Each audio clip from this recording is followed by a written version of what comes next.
And to be honest with you, Canada only works as a state.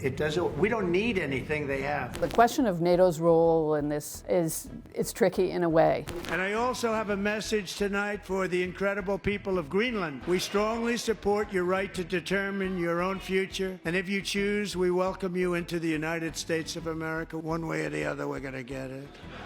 What NATO isn't built to deal with is when one member attacks another member. NATO is a military alliance among North Atlantic states, North America and European states, that is based on the idea of collective defense. An attack on one is an attack on all. So if any of those NATO member states are attacked, then every other member is supposed to come to their defense. It's why membership is so desired. It's why Ukraine has worked so hard to try to make the case that it should be part of NATO, because that security guarantee is ironclad. But the whole idea of NATO is that the threat is outside, that attack that everybody is in an alliance together against is external to the organization. Canada is going to be a very serious contender to be our 51st state. When you get rid of that artificially drawn line, I'd like to see Canada become our 51st state. The idea that one state within NATO will attack another is not part of the thinking.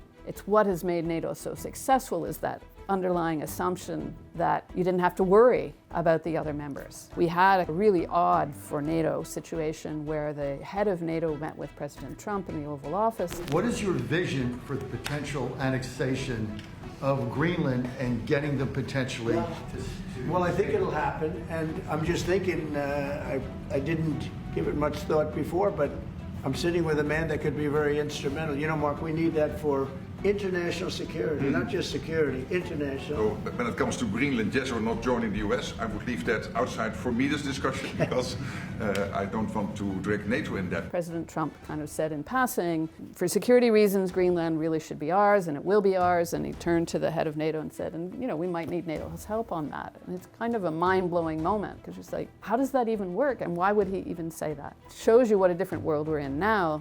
A few months ago, had the head of NATO been in that situation and a president said that to him, it would have been headline news for ages, and it just went by in a flash. What we've seen since Trump has started making these threats, not just against Canada, but also against Denmark, who of course is responsible for Greenland, is some very, very careful diplomacy. NATO is not equipped, not in its thinking, not in its military preparedness, to deal with one state invading another or seeking to annex another. I'm not in the corridors of NATO headquarters in Brussels, so I don't know what's going on in there. But what my colleagues who are there will be needing to consider is the amount of pressure they might want to bring on the United States to cease the rhetoric, because depending on the pressure they apply, knowing who Donald Trump is, which is a bully who does not like people telling him he cannot do what he would like to do and cannot say what he would like to say. If you pressure him back too much, he'll just take his toys and go home. How NATO allies think about each other. Would European states come to support us if the US did something towards annexation with us? Would they be so worried about their own security vis-a-vis Russia that they're unwilling to come to our assistance? Would we go to Denmark's assistance if in fact the US does something to make some kind of move against Greenland? Those are all big unknowns for NATO and for member states of NATO.